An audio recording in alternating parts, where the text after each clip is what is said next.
Hi, this is Bob Gersh with East Coast Capital, and today's topic is oops, home prices didn't crash after all. Oops, home prices didn't crash after all. During the fourth quarter of last year, many housing experts predicted home prices were going to crash this year. Here are a few of those forecasts. Jeremy Siegel, Russell E. Palmer Professor Emeritus of Finance at Wharton School of Business, said, I expect housing prices fall 10 to 15%, and the housing prices are accelerating on the downside. Mark Zandi, chief economist at Moody's Analytics, said, buckle up. Assuming rates remain near their current 6.5% and the economy skirts recession, then national housing prices will fall almost 10% peak to trough. Most of those declines will happen sooner rather than later. And housing prices will fall 20% if there is a typical recession.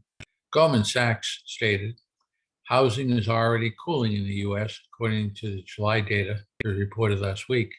As interest rates climb steadily higher, Goldman Sachs Research's G10 home price model suggests home prices will decline by around 5% to 10% from the peak in the US. Economists at Goldman Sachs Research say there are risks that housing markets will decline more than their model suggests. The bad news, it rattled consumer confidence. These forecasters put doubt in the minds of many consumers about the strengths of the residential real estate market. Evidence of this can be seen in the December Consumer Confidence Survey from Fannie Mae. It showed a larger percentage of Americans believe their home prices would fall over the next 12 months than any other December in the history of the survey. That caused people to hesitate about their buying or selling plans as we entered the new year. The good news, home prices never crashed. However, home prices didn't come crashing down and seem to have already rebounded from the minimal depreciation experienced over the last several months.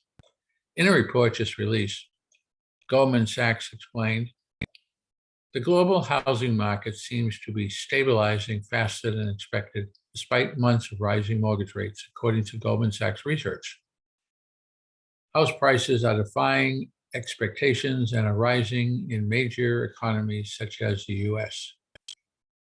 Those claims from Goldman Sachs were verified by the release last week of two indexes on home prices, Case-Shiller and the FHA. Both reported home prices seem to be turning the corner and are headed back up. The bottom line, when the forecasts of significant home price appreciation were made last fall, they were made with megaphones. Mass media outlets, industry newspapers, and podcasts all broadcasted the news of an imminent crash in prices. Now, forecasters are saying the worst is over, and it wasn't anywhere near as bad as they originally projected. However, they are whispering the news instead of using megaphones. And as real estate professionals, it's our responsibility, some may say duty, to correct this narrative in the minds of the American consumer. This is Bob Gersh with East Coast Capital, with this blog, podcast, and video, Monday through Friday at AskBobGersh.com. If you'd like to connect with me with any questions, just go to AskBobGersh.com. If you do see me in a local coffee shop, tap me in the shoulder, let's sit down, have coffee, and talk about whatever you like to talk about. Have a great rest of the day, great rest of the week. Enjoy life. If I can be of any service, just reach out to me. Until next time, make it a great day.